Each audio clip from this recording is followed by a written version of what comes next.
हमको याद है कि 6 कट्ठा जमीन पश्चिम वाला जो बाबू नीलाम करवाया चुका है ना।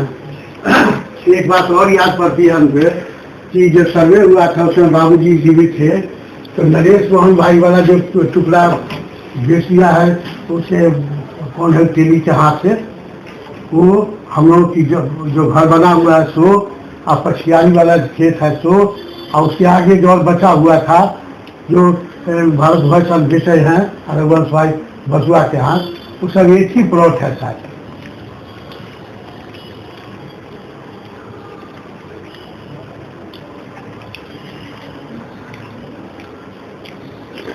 हाँ, तो वो जो जमीन बची थी उसी में से बसुआ को दिए हैं, और वो जो ग्राम पंचायत का मकान भी बनवा दिया था दिलीप ने, उन्हीं की जमीन में, बुझे ना। तो जब हम जो नापी करेगा तो जहाँ तक पश्चिम साइड में गया है वो ग्राम पंचायत की जमीन से लेकर इसकी जमीन को एक साइड कर देगा, और 6 कट्ठा जमीन हमारा निकाल जाएगा, है ना। और उसके बाद हम अपना बंदी करवा लें। तो घर में यहाँ करीब 47,000 रुपया घर का रखा हुआ है, और इस बार रबी फसल बिकी है, तो बउआ कहा कि हम सब बेच चुके हैं। तो हमने कहा कि जो इस बार जो अमीन और में खर्च हुआ है तो साथ करके देखो कितना पैसा है, और उसके बाद शाम को शुरू कर दो। वो भी चाहता है कि बंदी करा लेंगे तो हमारा भी सुरक्षित रहेगा, और हमारे लिए भी ठीक रहेगा कि हमेशा गाड़ी ले जाता है।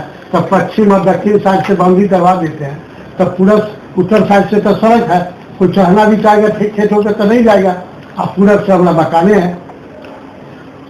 हाँ, तो कागज उन सब के पास है। हमको पूछा अभी पूछे कितनी जमीन है, हम कहे 6 कट्ठा हमको याद है। बाबूजी नीलाम करवाए तो हाँ,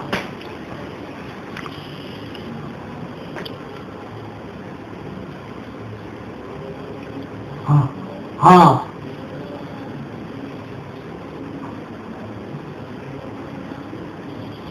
हाँ, सब किए हुए हैं। हाँ, नहीं बोलते थे।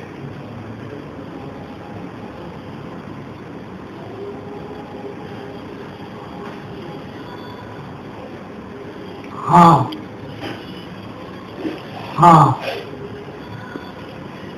संजू लाल के नाम से एक गिरावी खरीद लिए। हाँ, हाँ,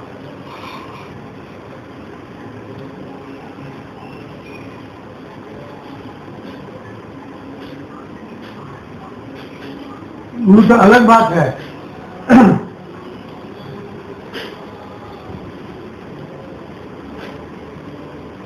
तो मेरा हो गया। हाँ, हाँ, हाँ, हाँ, अच्छा, अच्छा, सुनिए तो एक और बात है। बाबूजी जो नाम नीलाम करवाए ये घर के पश्चिम वाला जो है टुकड़ा सो एक, और 7 कट्ठा 7 धूल जो बाल के ठाकुर जोता था हजमा, वो 2 जमीन। अच्छा, और उसके बगल में 5 कट्ठा जमीन जो बालेश्वर प्रसाद जोत रहे हैं वो भी नीलामी में है। और पूरा वाली जो खेत जो बेच दिया है नरेश मोहन ने भोला सा के बेटा के हाथ से, वो भी उसका हिस्सा में है। तो हमारा कहना था कि आप जो कहते हैं कि नीलामी वाली में हमको हिस्सा चाहिए, तो जो जमीन छुट्टी हुई है सो रिकवर कीजिए बालेश्वर प्रसाद से। और ये यही हमारे पिताजी का कहना था, मेरी माता। हाँ, तो सो नहीं, झगड़ा तुम करो, मुकदमा तुम करो, खर्च तुम करो, हमको हिस्सा चाहिए। देखिए, इस हरामखोरी को बढ़ाने में बिशुनलाल का परम हाथ है। जब वो जमीन पर सब पर पैसा लेना शुरू किए तो बिशुनलाल को उकसाया कैलाश लाल ने। कैलाश लाल नंबर 1 बेईमान, और तीनों भाई, और वैसे ही जगनंदा प्रसाद। लाज तो है ही नहीं सबको, बुझे ना। तो हमने कहा कि ये जमीन आपको